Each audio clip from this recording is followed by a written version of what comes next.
Hi everybody, welcome back to the Pink Nib. This is Jill here. I'm going to start reviewing these pens one by one, and I want to start with my current favorite. This is the Sailor Progear Slim in pink. Check out this pen. It is gorgeous, absolutely gorgeous. Let me compare it to the regular Sailor Progear.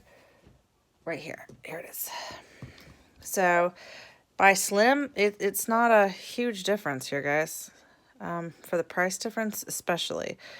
The biggest difference is going to be in the nib. This is a 21 karat nib, and I believe this is either a 14 or 18 karat nib, so the nib is the difference here. But as far as size, very little difference. The taper smaller, this stays wider, and it may be a little bit wider here. Yeah, maybe a little bit wider, but not substantially. You know, it's just kind of like a ladies and gents version of the pen, I would say, not, you know, small or medium. Anyway, it's kind of a small pen to start with, this one is, so it is a rather petite pen. You see in your hand, you pretty much needs to be posted. So it's an unscrew pen, not a pull top, which is always interesting to do with one hand. There we go.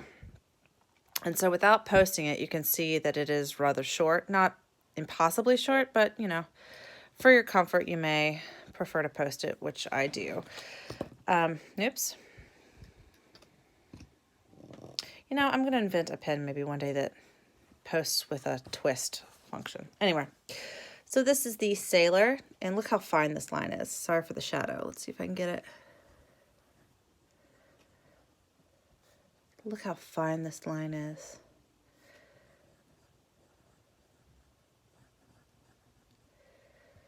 And just to answer that question, let's see, what nib?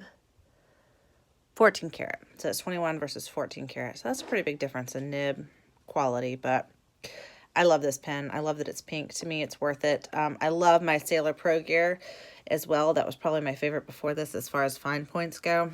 It reminds me this is a fine nib. Can't even imagine what an extra fine would be. Probably be really hard to drag across the paper.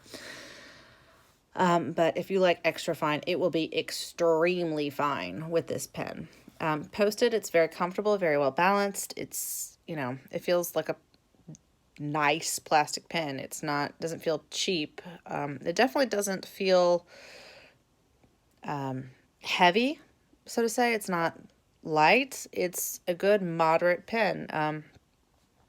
Maybe lighter than, no, I'd say it's a moderate pen. It's not too heavy and not too light. Right smack in the middle.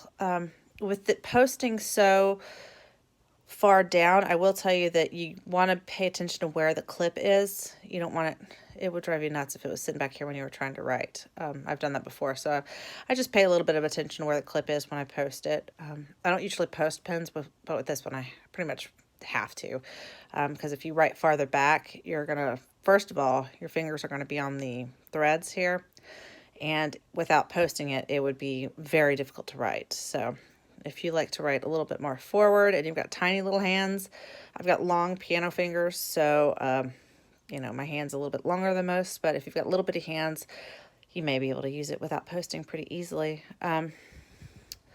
As far as the nib, you do get, you know, your traditional Sailor feedback. It's stereotypical for a reason, but it is not unbearable. I'm one that absolutely hates feedback, and this doesn't bother me.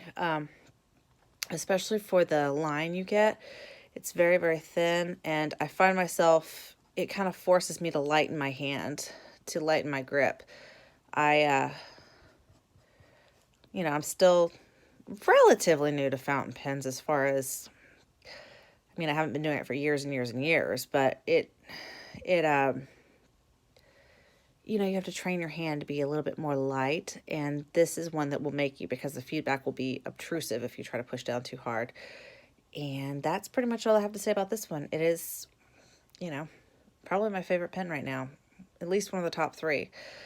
So that's the Sailor Progear Slim. Oh, I did want to show you in the cap, it has that little grip there, so it'll keep it from, see inside, it'll keep it from drying out as fast, which I love when they include that. I think that's nice.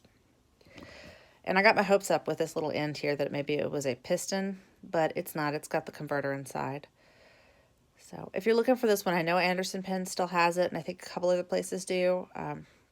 A couple places don't have it in all the nib sizes, but I know Anderson does. So anyway, if you have any questions, let me know. This is an awesome pen if you're wondering whether or not to go. If you don't mind the feedback and you don't mind posting your pens, jump. Go for it. Great pen. All right, I'll see you guys next time on the pink nib. Bye.